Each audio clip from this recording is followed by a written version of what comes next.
ভোরের আলো ফোটার সঙ্গে সঙ্গে ঈদগাহ ময়দানে সমবেত হতে থাকেন মুসল্লিরা।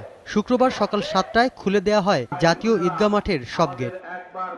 সকাল 8টায় প্রধান জামাত অনুষ্ঠিত হওয়ার কথা থাকলেও 7:30টা থেকেই ঈদুল আজহার তাৎপর্য নিয়ে আলোচনা শুরু করেন জাতীয় মসজিদ বায়তুল মোকাররমের সিনিয়র ইমাম মোহাম্মদ মিজানুর রহমান। তিনিই প্রধান জামাতের ইমামতি করেন।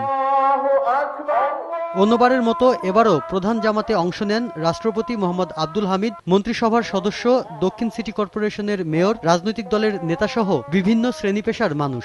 মহিলাদের জন্যও ছিল আলাদা নামাজের ব্যবস্থা। এ সময় মোনাজাতে দেশের শান্তি ও উন্নয়নে, জনগণের কল্যাণ এবং সমগ্র জাতি ও মুসলিম উম্মার শান্তি সমৃদ্ধ কামনায় দোয়া করা হয়। নামাজ শেষ হতেই সব ভেদাভেদ ভুলে একে অন্যের সাথে কোলাকুলি ও কুশল বিনিময়ের মাধ্যমে ভাগাভাগি করেন ঈদ আনন্দ।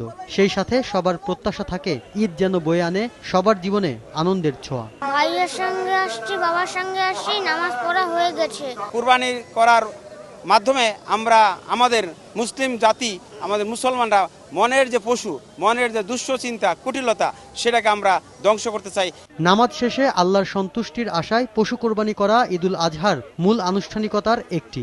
সামর্থ্যবান প্রতিটি মুসলমানের জন্য ঈদুল আজহায় পশু কোরবানি করা ফরজ হলেও এই আনন্দ থেকে যেন বাদ না পড়েন কোনো দরিদ্র কিংবা দুস্থ, এমনটাই প্রত্যয় ছিল নামাজে অংশগ্রহণ করা প্রতিটি মুসলমানের। জাতীয় ঈদগাহ মাঠের সামনে থেকে শাফিন জাহিদ, সময় সংবাদ, ঢাকা।